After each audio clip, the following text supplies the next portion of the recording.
Hi, Misha here, and recently when I did a black box, I kind of reminisced about several sci-fi shows, including Battlestar Galactica. Mostly the reimagined version, and, well, it's been 20 years since the initial miniseries came out, and, I don't know, I haven't watched it in a while. And I thought I'd rewatch it. And then I thought, why not rewatch it and just kind of give my thoughts and perspective for whatever it's worth. Because they are different than yours. Because I'm blind, and until the Eagle Moss ships and everything, I had no idea what a lot of that stuff looked like.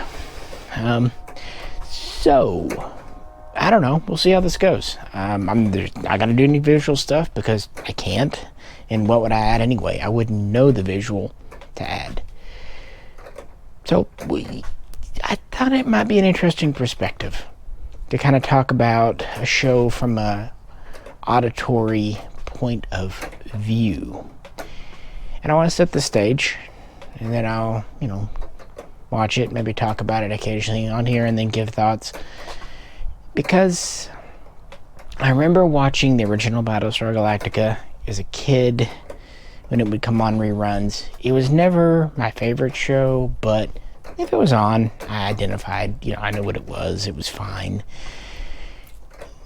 And when the reimagined one was announced, the miniseries, which was originally two-hour movies, I was not really available to watch it. It came out in December of 2003. And I had just graduated college and was going off to other things. And I didn't have TV, and a lot of times I didn't have even a fixed abode for a few months there from about, December till March, April. So I missed it. And that didn't break my heart. I remember seeing the adverts for it in October, November, but as I was prepping to graduate, I just, had other things on my mind. It was in the back of my mind, but honestly, I remember really regretting that I wasn't going to be able to keep up with Star Trek Enterprise, which was into season 3 at that point, also known as when it kind of got good. And so when I had time and energy, I usually spent it trying to catch up on Star Trek. But when the original series came out in January of 2005, that I did pretty much pick up on, I think, immediately. If not immediate run, maybe the second run it was on Sci-Fi. So I'm one of those people that actually saw the first few episodes of season 1 before the miniseries. But again, having originally known the Battlestar Galactica story, I wasn't completely lost. It just took me a minute to kind of get familiar with the characters and whatnot. And it wasn't long before I was able to go back and watch the miniseries. Maybe they had broadcast it sometime at 2 a.m. on Sci-Fi, or maybe I definitely didn't go to a torrent site and download it. Either way, I remember catching up on it pretty quick. And then I rewatched it with my wife around 2009, and I'm not sure if I've rewatched it since. Maybe I've watched bits and pieces. Either way, I remember enjoying it, and I remember liking the sound motifs. I liked the music from the get-go. But also, I remember too that the music kind of got progressively better as the actual series went on, because the composer for the miniseries was different, although Barry McQuarrie was still kind of in a secondary role with the miniseries, doing kind of pickup songs and stuff. Anyway, it seemed like a good time to celebrate the 20th anniversary, and you've seen it. I haven't. I don't know. For posterity's sake, let's have a blind perspective.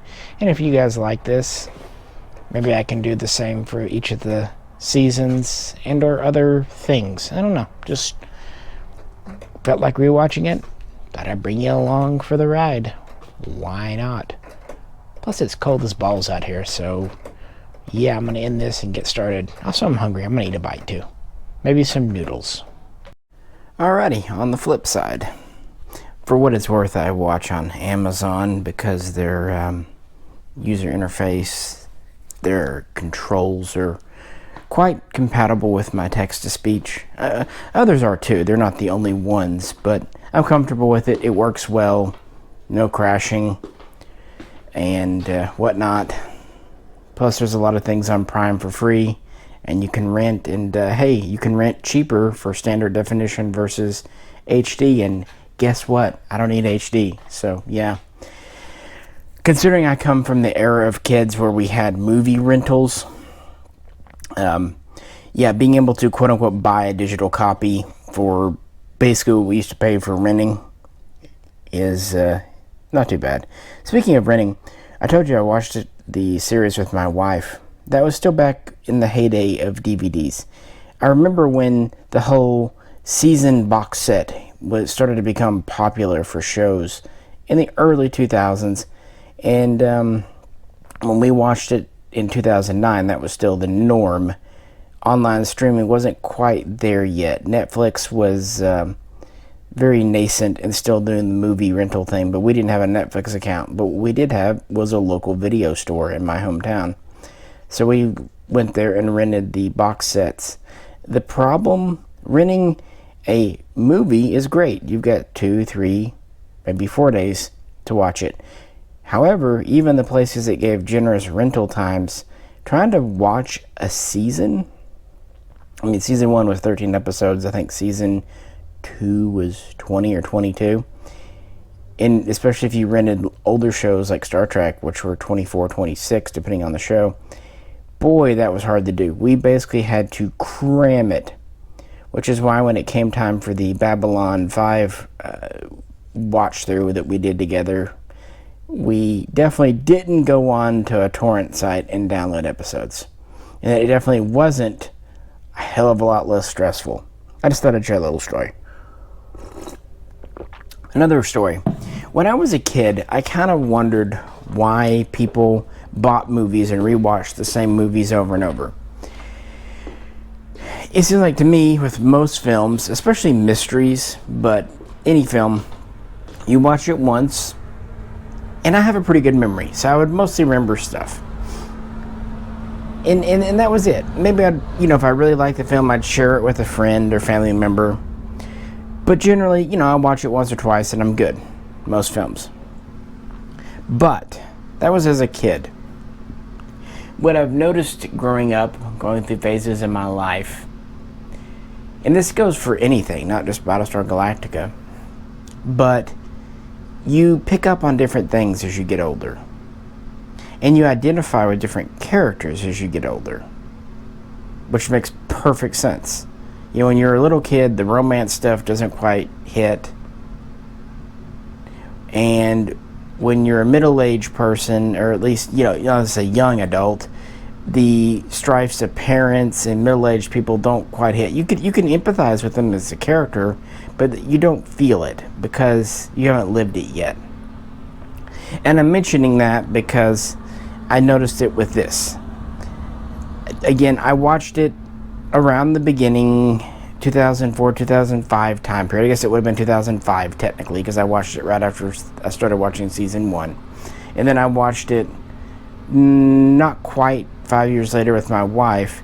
And here we are not quite 15 years later at the end of 2023. And each time I picked up on something different. So I started off watching it as a recently graduated college student, and then as a recently married individual, and now as someone who is solidly middle-aged in their 40s and identifying with different aspects and different things. So, just kind of my random thoughts. As you know, this isn't my job. I'm not a movie reviewer, never wanted to be. I've never wanted to be an actor. I respect them. Some of my best friends in college were in the acting field and community, so it's not that. It's just, it's not my talent. It's not my skill. I like math. I like science. I love history. I love study. The drama can be left to other people, but you know, that's okay. So this is going to be just, us hanging out, chatting. I actually wish you were here. I wish we could have a dialogue. I don't really like monologues, believe it or not. I know it's hard to believe. I'd rather have a dialogue about it. But unless I can coerce a friend to watch with me, it'll just be us. Well, to be fair, we had the cats too. And I also have my cup of coffee here. So, thoughts. In no particular order. Maybe if I do more of these, especially going through the seasons, I'll get, more formal and take notes. But I will say, just starting from the beginning, whenever I watch a show, I'm usually very lost at the beginning because I can't read the text on screen.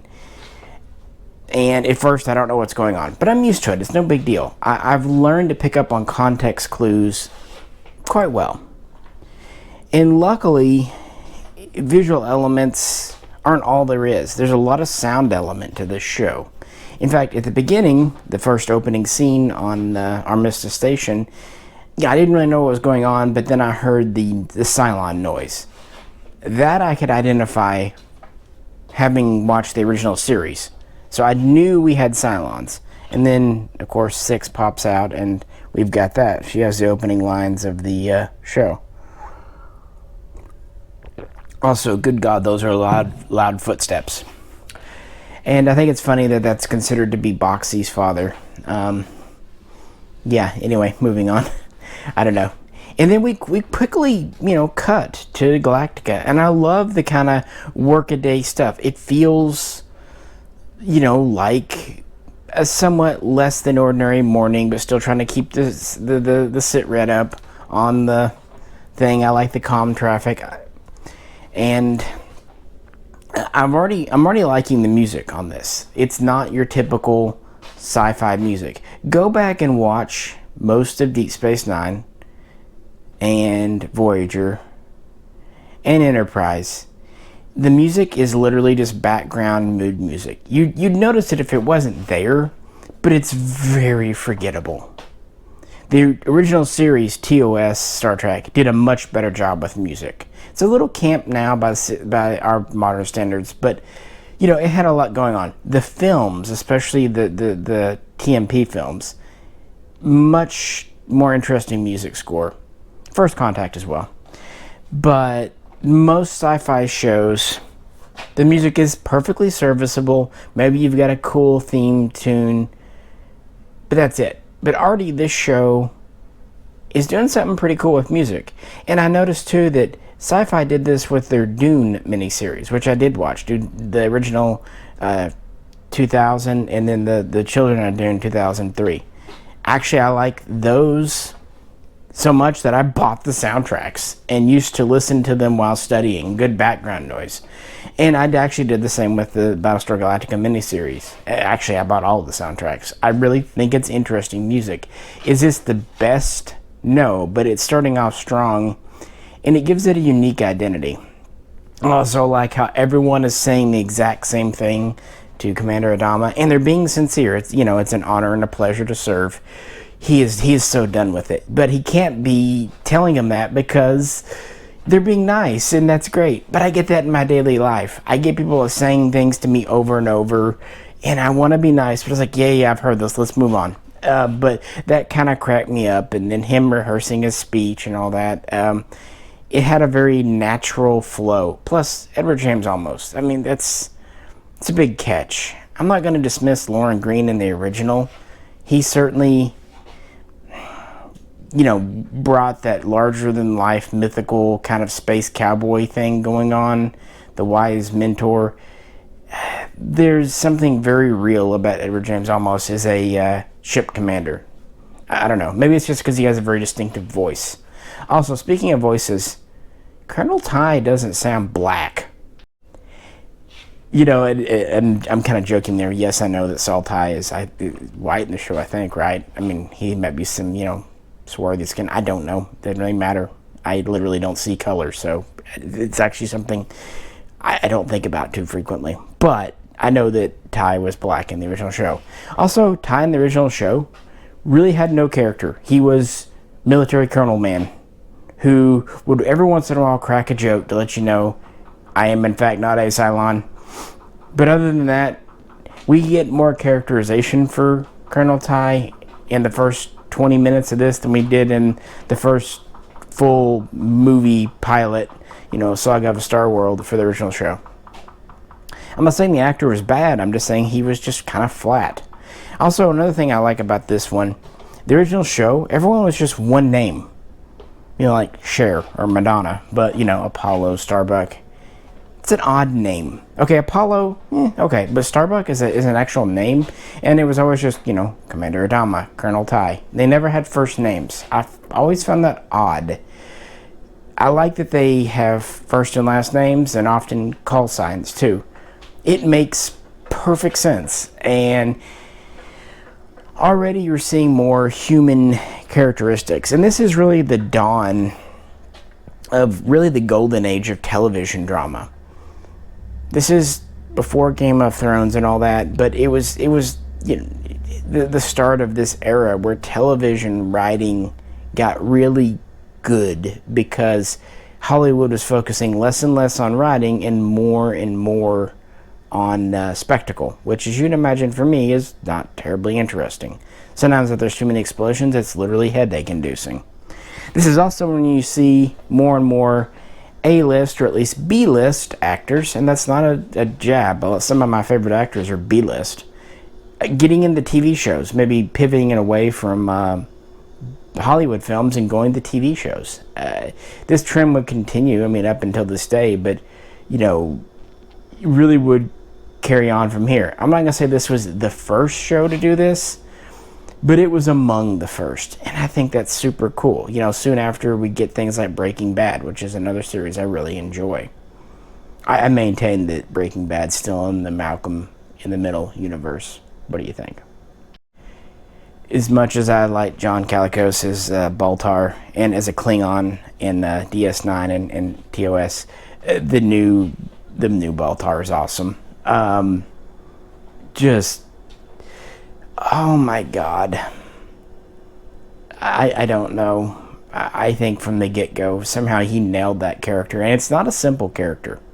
It really isn't. About the time you think he's a complete bastard and totally selfish, he'll do something totally selfless. But then you think maybe he's turning a new page, and then he won't. And that is so human. And I actually forgot that she found him in bed with someone else in this one. I knew that he did because it's in the flashbacks in season 4. But I forgot that it was actually featured as early as this. It's, again, totally fitting. Also, yeah, let's just kill a baby in the first little bit of the show. Yeah, this ain't your grandpa's sci-fi. It's not really holding back much. And, of course, sex. Maybe, frankly, a little over-sexed. The Baltar sex actually makes perfect sense for both his character and the plot. When you get to the Boomer and Tyrell sex, okay, Chief Tyrell and Boomer, that always seemed a little gratuitous for me, but it does have an emotional connection. So, okay. But I will say later on I actually prefer her with Hilo. They seem to have better kind of natural chemistry, if that makes sense. I like Tyrell. I do. He can be a little whingy sometimes, but he also can be really good. He was supposed to be kind of the heart of the working man's part of the ship, and I think he fulfills that well. Originally, he was going to be an older actor, and I could see pros and cons to that. But anyway, they picked a good actor for it. In fact, the acting... You look at a lot of pilots, for example, look at the Babylon 5 pilot, The Gathering, or DS9, or anything. They're pretty stiff. The Babylon 5 is a good one, though, because it was a TV movie. This was a TV movie, and it was a backdoor pilot. But when they wrote it, they had no guarantee, not even really much of a promise, they were going to get a series out of it. So for all they knew, just like with Dune, they would just get a miniseries, maybe a second miniseries or two. Ironically, that's how the original Battlestar started off. They were going to do 3 miniseries. And then they decided to make it a full series, and then they decided to make Galactica in 1980, and Jesus Christ. But yeah, the acting is pretty point on. It's not wood and it's not stiff. And what really impresses me too, the characters are pretty well nailed down.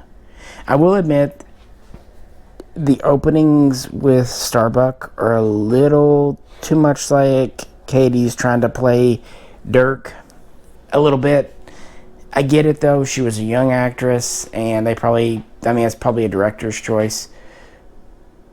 I will say that, yeah, if you're looking for, kind of my type, it's definitely more her than Six. I mean, Six has a nice voice, but again, like I said in the recent Black Box with mentioning Farscape, I have a type, and it tends to be the more strong-willed, independent females. I just like her voice. What can I say? I'm a human. But, yeah, a little bit. Now, what's interesting to me, after that opening scene, and yeah, she was definitely needling Colonel Ty. All in all, I think she was more in the wrong than him. Him overreacting and throwing the table over, I get it, but you don't poke at someone's marriage. And that's not a male-female thing. That's just, you just don't. Especially when it wasn't brought up. If someone else had brought up his wife, or he had, but she just brought it up out of fucking nowhere. So she kind of does come across as a real big jerk. Now, what's interesting to me is that kind of puts her in the brig and kind of fridges her for the middle of the show. There's not as much Starbuck in the miniseries as I kind of remembered. She's in that beginning there, a couple of chats, and then she's at the end. But really, for the most part, she takes a back seat. There's a cat trying to climb on me. Cat, you can't. There's a microphone. My life. So yeah, she takes a back seat. But I think that's because you've got Mary McDonnell and Eddie Almost in here. I mean, these are your A-listers, and rightfully so. Speaking of the soon-to-be president, I like the sound effects. I like the atmosphere on board what will become Colonial 1. It sounds like an aircraft. Like, it doesn't sound like a soundstage. Like, they nailed that sound of an airplane bathroom. And I think it's kind of funny. And when I do my Eagle Moss videos about Battlestar, sometimes I'll call things planes. And they do in this too. They actually call the Vipers planes, which kind of cracked me up. No, I like the sound effects, and I like her having to deal with it. Because doesn't it seem like every time horrible news comes, you still have to put on that face and go out there and fucking do your job. And I completely get that. And what about Apollo? I think this is where my age is showing. I really like the actor. Jamie seems like a very nice human being. Also, he does a very good job of a North American accent. Not going to say specifically American, because there's definitely kind of Canadian. But yeah, when you hear him speak naturally, he's doing very good. But when I was younger, I did really notice his behavior. And if you think about the original Apollo, he was a little self-righteous. So they just dialed that up a little bit. But as I get older, his just attitude towards his father, and even Starbuck, God, he's self-righteous. Does he have a reason to be hurt? Yeah, of course.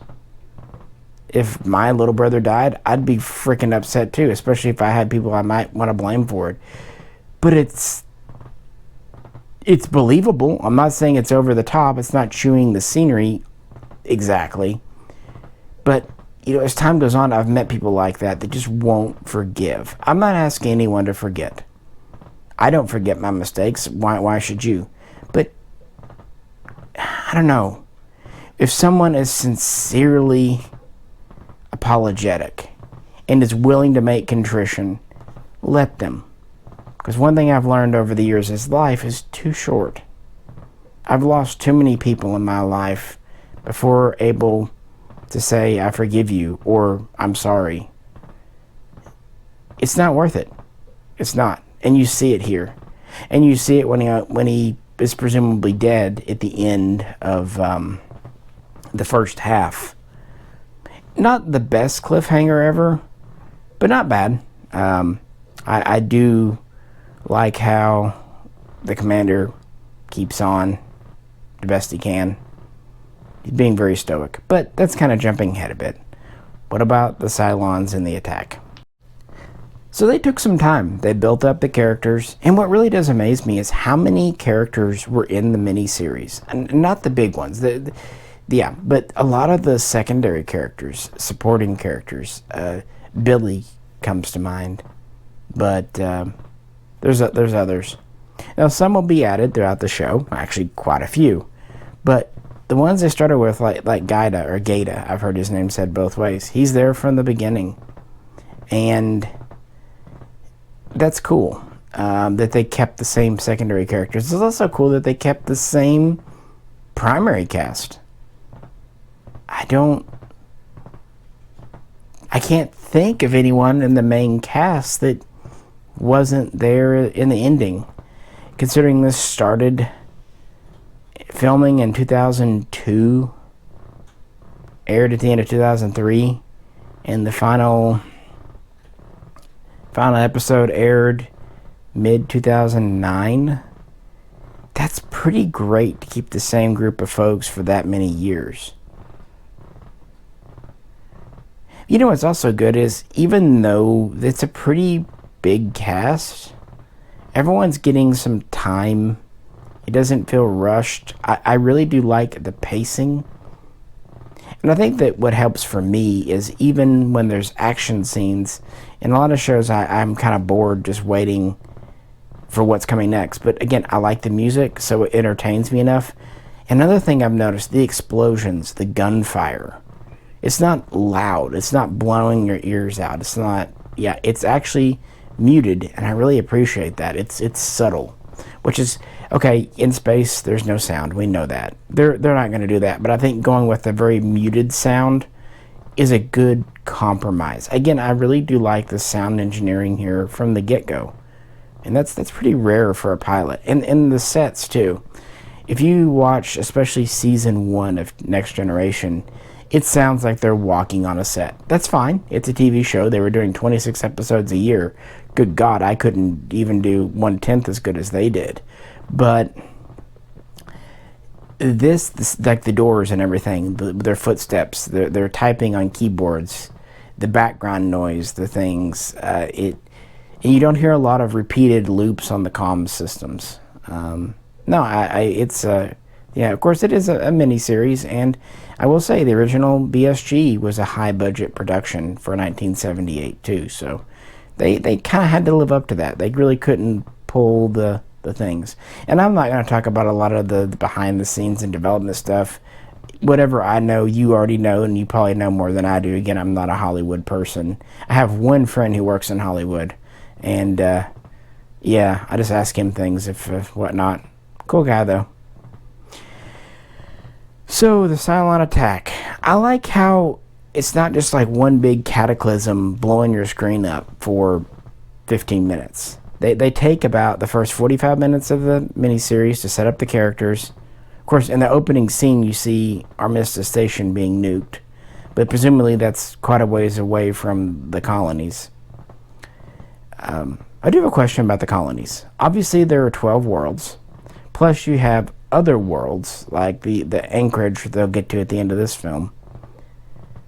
There's no way all those worlds are in the same star system. I mean, our star system has 9 worlds, but a lot of them, like Mercury, Venus, Pluto, aren't really useful. And of course, Jupiter and Saturn have, gas giants. So, rocky worlds you might be able to use. You really only have 2, plus it maybe a moon here and there, like Europa, Io, Titan. My point is, I have kind of subscribed to the idea that it's a star cluster. Like, 3 or 4 stars together that are close enough. Not quite binaries, but yeah, I think that makes sense to have that many habitable worlds so close together. It's a hell of a Goldilocks zone, though. I just wanted to point that out. It kind of crossed my mind when kind of seeing this. And it kind of crossed my mind, too, because they talk about conventional travel. And they even say later on in the show that the Galactica herself hasn't made a jump in 22 years. Now, granted, she's not at the top of the fleet, so maybe the others do. But they have to be putting jump drives in so many ships, including civilian ships, for a reason. They must be making jumps, which means there must be other star systems that they go to nearby. But I do find that kind of interesting. Honestly, I find it interesting the lack of exploration. They talk about going beyond the line and stuff. It seems like they're very content just to be in their little corner of space and not venture out. A very different attitude from Star Trek. So the Cylon attack happens, and it's a good pace. It's not just like boom and everything's gone. But it's also not drug out. And you know what's going to happen with the CNP backdoors. They don't, of course. But they're also not morons. While they don't immediately know, oh, they're hacking us through this, they find it out at the correct pace. Like, no one's an idiot. They're clever. I guess what I like is everyone is competent at their jobs, but not perfection. They're not superheroes. They all make mistakes, and they all don't know things, but they also all learn and grow and whatnot. So, yeah, the colonies get wiped out. It's a thing. And I do like the scene with the Raptor crashing on Caprica. And yeah, having to pull out a sidearm to keep people from rushing it is very true to life. Again, more Baltar. We get Boxy, which luckily, you know, he's in here, he's fine. There's no Doggett, there's no Muffet, so yeah. But yeah, he's in and out. They acknowledge he exists, and then the show moves on. Because this show, by and large, aside from just passing by, is not a kid's show. It's good to show that there are kids, but to focus on them, that's not what this show's about. And I think a lot of people would agree that his participation in the original show, aside from his mother dying and the drama that came from that was good. But the more silly, lighthearted stuff that he led into, like sneaking aboard a shuttle in one episode, it wasn't. I think that was my problem with the original show. It had tonal whiplash. Like, you get some good drama, but then they got scared, or maybe the censors got scared, and so they would go back to kind of camp and lighthearted stuff that looks like it could have been a rejected scene from, the Adam West Batman.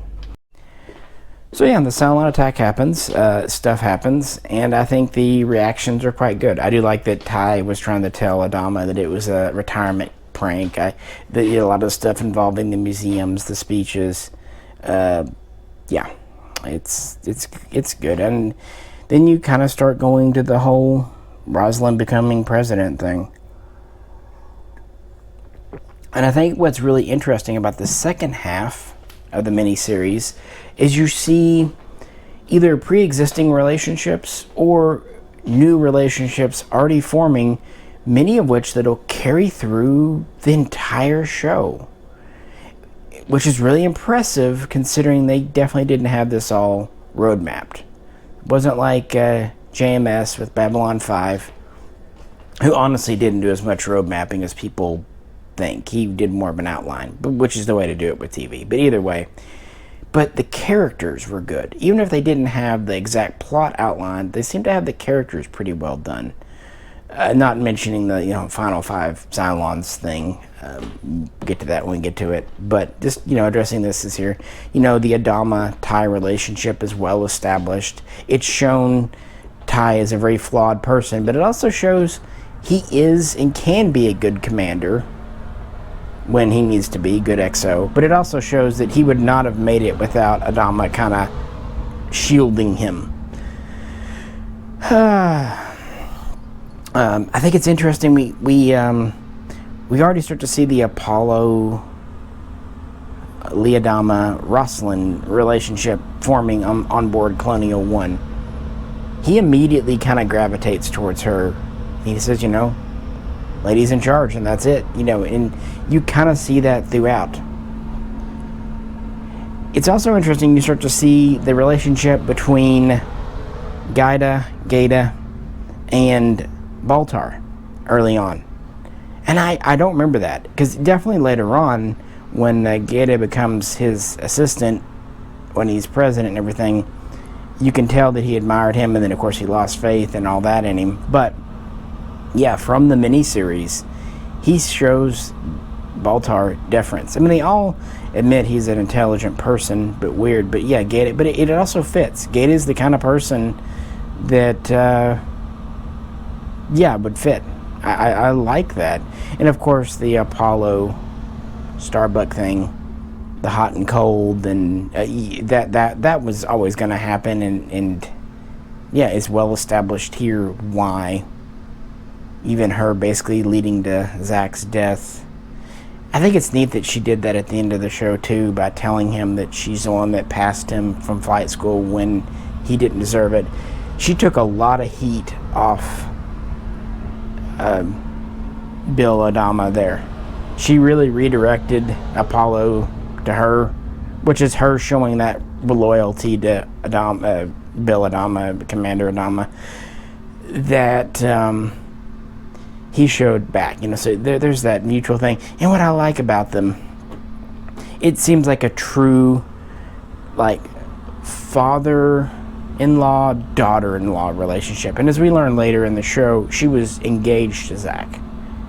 He doesn't act like she's his daughter. He's not critical like that, like he would be with an actual daughter. Maybe granddaughter, but daughter-in-law. At the same time, there's no creepy old man vibes like he wants to bone her. That's hard to do. And both actors pull it off, and the script pulls it off. I never once get sexual tension between those two. Now, Apollo and Starbuck, that's a whole other story. And it's a little weird with those two eventually going to have sex based on the original show. But, alright. I really don't mind the gender swap here. I really don't.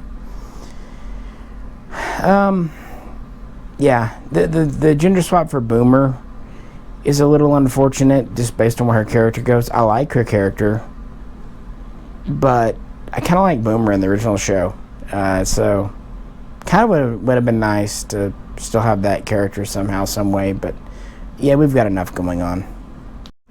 So moving forward, I like the debate about the fleet, both on Galactica and Colonial 1.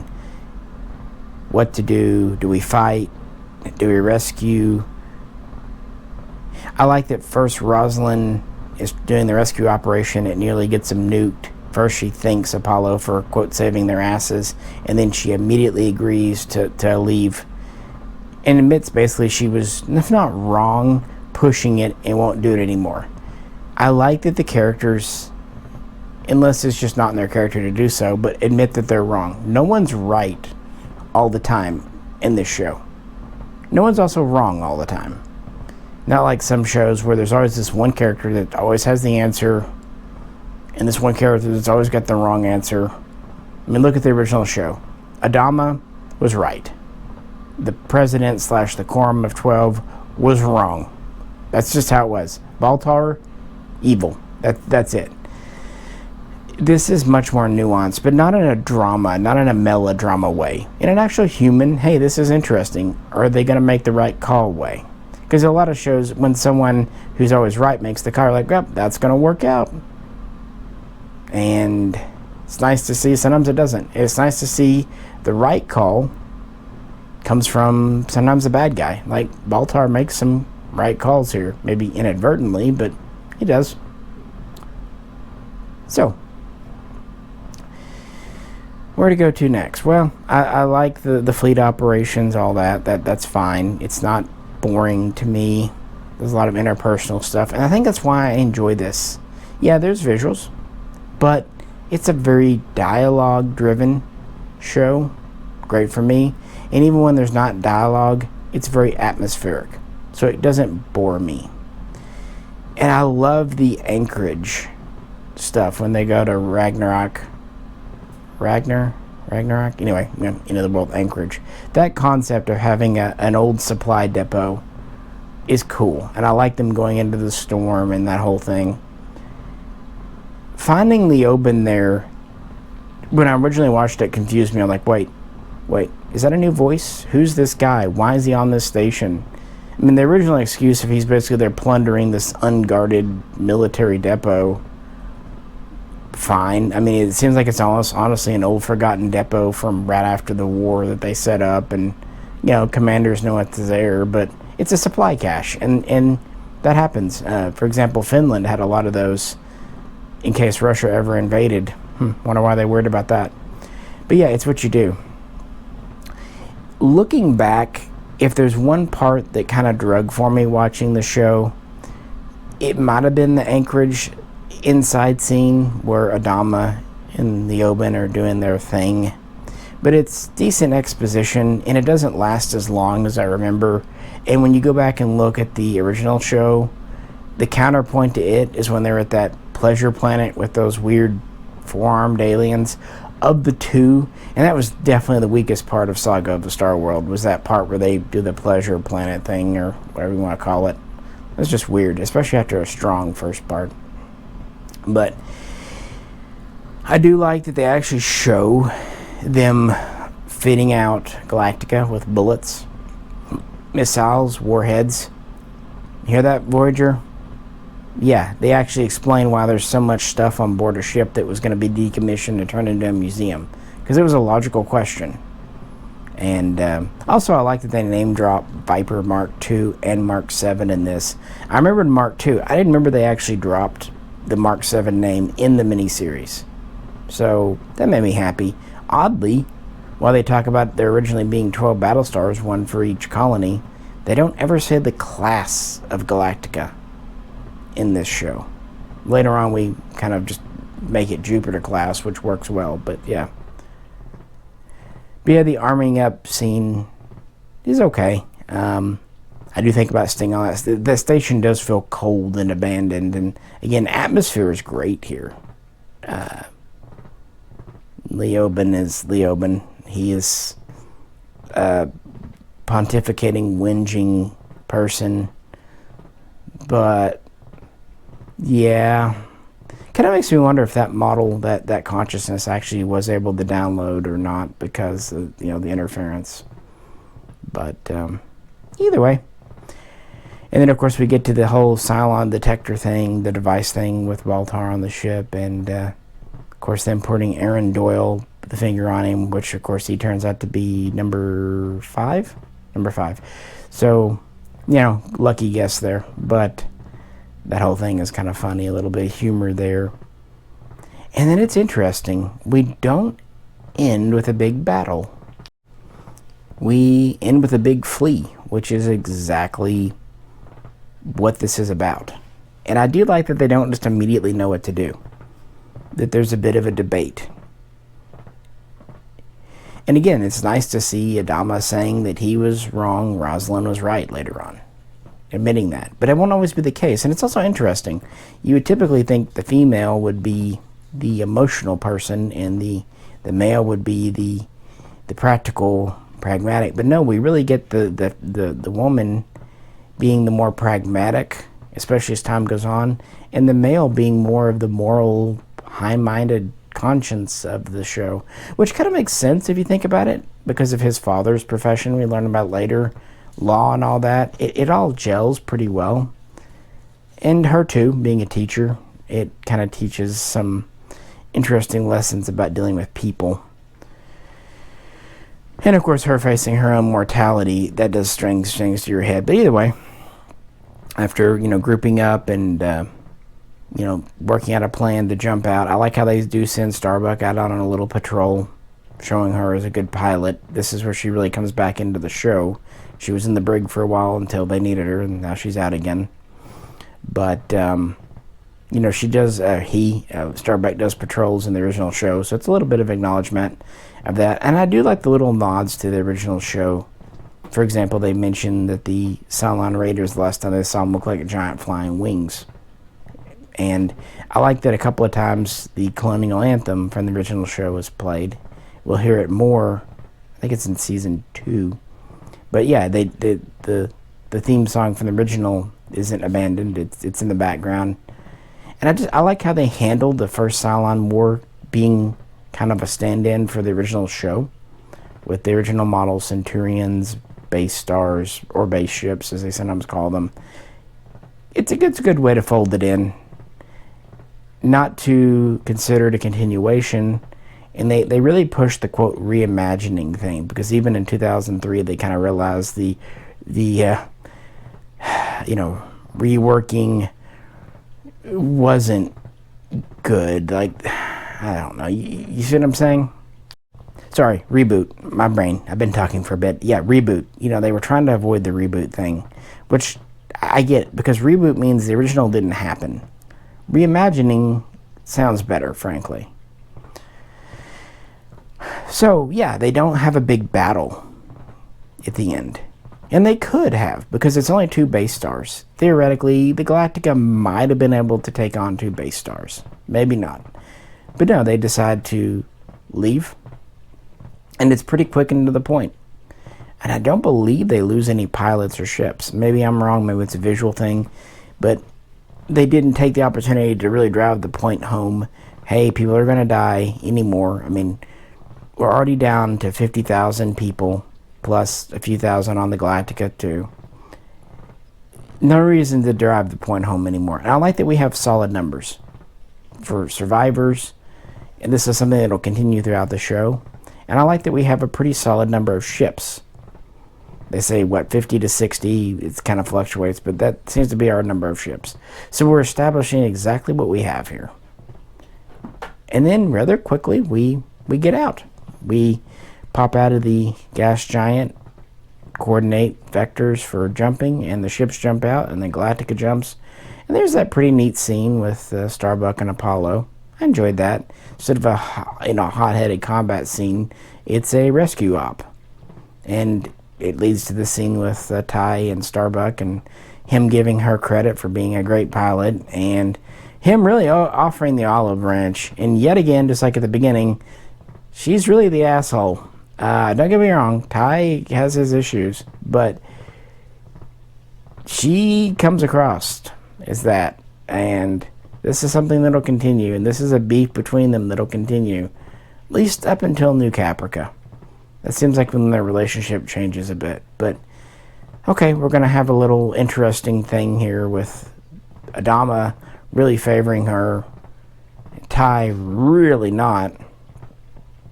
Where's this going to go? Plus her thing with Lee. We've set up some interesting things, not to mention with Baltar. The Head 6 thing, I remember back in the original show, was just kind of what's going on here. We didn't really know. So we've established it well. And I like in the finale of this miniseries where Earth is finally brought up, which is interesting because you don't hear the word Earth up until the very end. It would have been one thing if they kind of hinted about Earth the whole time. That would have been a little too on the nose, frankly. But no, they didn't do that. They present Earth as a myth not too dissimilar to the way we treat Atlantis. But he's also right. They have to have something. They have to have hope. They have to have reason to give up in the morning. When they don't, well, we see what happens in the second half of season 4. And that's very true to humanity. I know it's for me. I don't know about you, but yeah, I need a reason to get up in the day. And I need something to look forward to. It doesn't have to be huge. It can be a very small thing. But without some kind of hope, some kind of goal, the human spirit dies. And everyone has lost multiple someones. I don't know the population of the 12 colonies off the top of my head, but it's got to be over 10 billion, because we do hear that Caprica City alone had 7 million in it. So if we say nigh on a billion per world, which is probably conservative, out of more people than we have on Earth today, if you have under 55,000 survive, is it enough to restart civilization? Yes. Yes, it is. But it's a trauma so large that, yeah, you hang on to everything. And so, yeah, the whole thing about Earth, I do think it's kind of funny that he says that the military commanders were told the secret to where Earth's at, and then he says it'll be hard, but we'll find it. It's like, wait. So he even kind of hints there to people that are really listening that he doesn't exactly know where it's at. It's kind of funny. And that leads us kind of to the end. That's where Rosalind confronts Adama about him lying about Earth. She's right. When they find out, they'll never forgive him. It never actually comes to it because, yeah, but she uses it as leverage, showing her Machiavellian side, but also not horrible leverage. She doesn't use it to take complete control. They have a split of power setting up that scene, and that's kind of where it continues. And that relationship between the two of them grows slowly but surely over time. It's going to go through some rocky things before it gets better, but yeah, it's honestly best case scenario for the fleet to be led by those two people. Flawed, yes. Unprepared, yes. But could have been a lot worse. Think about other people that could have taken charge. So all in all, I think it's a good setup. Also the music towards the end, that kind of dreamy, ethereal, trance music. I had a professor in college that released a CD that sounded like that. It's interesting. Is it absolutely? It's not. It can tell you they haven't quite found the sound tone for the show yet, but you can tell they're trying. They're experimenting. It's not just regular music. It's interesting. I really do enjoy it. It also makes me very sleepy, which is kind of the point. Kind of showing at the end of the day, it's still the end of the day. Still gotta eat a bite or some noodles and for James Almos's case, and go to bed. And you take one day at a time. And they're way out there in the middle of unexplored space. And frankly, sky's the limit. So if that was the end of the miniseries and the show, so be it.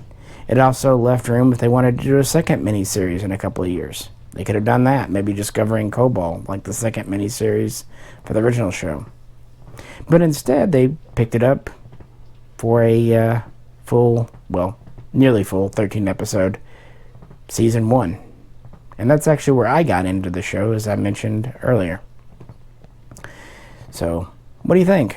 Did you enjoy kind of walking through this with me? By the way, it's still raining outside, so this was a good thing to do. I had fun. I was going to watch it either way. I didn't watch it for this channel, but hey, this channel is kind of about my lived experiences, and I decided to do that. And yeah, I did recognize a few things that I had forgotten about or didn't pay attention to the first couple of times. And there's a few other characters and their motivations that speak to me now that just didn't over 10 years ago. And that's neat. And of course, I know where the series goes. And that's how you can tell a show that's not built on mystery boxes. Those shows that's all they're really based about. Once you know the mystery, the answer, they lose a lot. And don't get me wrong, they do lean into that more when this becomes a show, a series. But even then, I'm thinking going forward, if I continue watching this, that won't damage too much. And I don't think there's going to be a lot of inconsistencies. But on the other hand, I do know that they were pretty much writing this half a season at a time. They were planning it out, but not more than they could afford. Because, what if you plan out an arc, several seasons, and your show gets cut short? Or one of your actors dies? I mean, again, look at JMS, look at Babylon 5. Look how season 4 suffered because they thought that was going to be the last season. And then, surprise, there's a season 5. So you had double suffer. So only planning out a little bit in advance has some benefits. It is really splitting the difference. It's not just going episode by episode, letting each one get independently written and loosely tying them together. No, there are arcs that's more to discuss the series. This is just, I wanted to talk about the movie, the miniseries. What do you think? Have you watched it? Did you enjoy it? Maybe you still like the original show more. If so, that's cool. I understand. But I think this was a great expansion on it. What criticisms I have are very, very minor. Like, again, Starbucks acting a little bit, especially at the beginning. And, yeah, I mean, most of it's pretty solid. Again, some of the scenes were a little bit slow, especially with the Anchorage, the Leoba and stuff. But again, it's a miniseries. It's not meant to be quite as tight as a true movie. And miniseries are kind of meant to be, well, a mini-series, therefore kind of many things. And they get a lot done. The runtime is just a hair over 3 hours. I don't feel like they needed more time, but I feel like they used their time wisely. Frankly, more wisely than the original miniseries, which was also 3 hours. I honestly feel like the original could have been cut down to 2, cutting out the Pleasure Planet part, and we would have been fine. And, yeah. But what do you think? And did you enjoy this? If so, let me know. Oh, and obviously, as I mentioned with the Eagle Moss stuff, when I watched this show, I had no idea what the Battlestars look like, and for that matter, the Vipers. So, weird things, because when I do watch shows, I do kind of envision in my head the people, the places, at least vaguely so. The Vipers I kind of knew from the original show, and as it turns out, the new ones aren't that different from the originals. But yeah, Galactica, the first time I got my hands on it from Eagle Moss, kind of took me by surprise. Yeah. With that, this is Misha, and me and the cats will catch you very soon next time.